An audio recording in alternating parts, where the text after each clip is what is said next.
سرور دانش چاته ولې سپکاوی کړی دی او خلکو ورته څه غبرګون ښودلی دی؟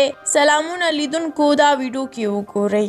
په بامیانو کې د ولسمشر غني په وړاندې د دوهم مرستیال سرور دانش له لورې له احمدشاه بابا رانیولې تر محمد داود خانه پورې په توهینامیزه ډول له طالبانو سره د افغانستان د ټولو شاهانو پرتله په ټولنیزو رسنیو کې سخت غبرګونونه راپارولي دي. سرور دانش یکشنبې په بامیانو کې د ولسمشر غني په حضور کې د افغانستان مؤسس او هغه ټول شخصیتونه په سپکه یاد کړل چې ښاغلی غني ځینې وخت خپل ایډیال شخصیتونه یادوي، امان الله خان. دانش د امارت په اړه د څرګندونو په ترڅ کې وویل چې طالباني نظام د سدوزايي او محمد زايي له سلطنت سره چې له 1940 څخه تر 1988 پورې پر افغانستان باندې 213 کاله حکومت وکړ، د روح او محتوا له نظره هیڅ توپیر نه لري. په هماغه نظامونو کې هم د یوې قبیلې یوې وړې ډلې په میراثي او په استبداد او دیکتاتورۍ پر افغانستان حکومت وکړ. د امارت په نظام کې هم د ټول عمر لپاره د یو ملت پر برخلیک د اتباعو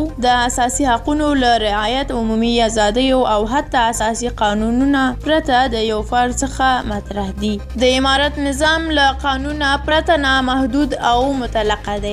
د افغانستان مؤسس احمد شاه مسعود د 1940 په جولای کې د لوی جرګې له لورې د افغانستان پاچا غوره شو او په 1988 میلادي کال یا د 1450 هجري لمریز کال د ثور په د محمد داود خان حکومت د یوې کودتا له لارې وپرځول شو او تر هماغه مهاله تر اوسه پورې افغانستان قراره ورځ نه ده لیدلې. تر دې وړاندې هم پر سرور دانش تور پورې شوی چې په میدان وردګ ولایت کې ځایي هزاره قوم هڅوي چې کوچیان خپلو سرځایونو ته پرېنږدي.